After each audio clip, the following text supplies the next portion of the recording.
chọn tăng lên ngọt vào đây cho anh không đá sao là trong kho vào đấy mà chóc lên tại một đô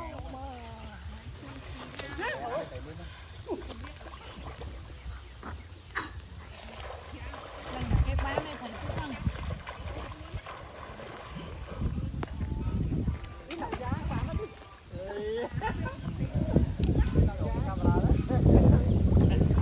không bằng la lên con nó cái gió kia đấy ôi trời chào mong ô khơi khơi cái tôi ấy khơi cái tôi ấy chơi vô bắn mũi hào hai ba này ta ba này ta cục ơi nấu bên ăn cho coi ăn pi vậy ta nè ba ta ăn đấy nè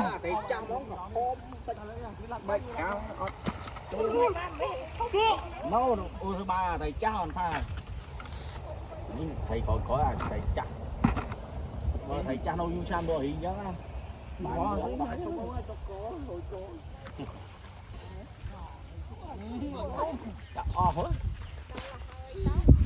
thấy em toàn ôi thấy nó chó đấy một cục trơn nó đấy nó chặt tất cả nó thế rồi rằng ngó vào bên lên đấy ngó bỏ chặt ngó tiếp thấy khỏe nó bên này đập xích xuống nó chặt tất cả nó thế rồi ngó bỏ nè đã lại cái lúng mà tha đi mấy cô đã lại cái lúng á tinh nung chóc bay rồi nè bay nè thì hoàng nghe bạn đang mà đi đâu con này nó cái anh con ôm muốn tô tiền nó cái mà nó kiến chừng này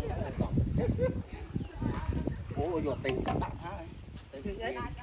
còn ta lên gặt ta cái ngọt bát lâu gặt ta cái pin đấy cho mẹ mua tè hù bự ăn nữa lại không nghĩa nó phút thở đi đấy thầy nhau mê lên thở đi không nó lại cô mà say á lại cô mà say á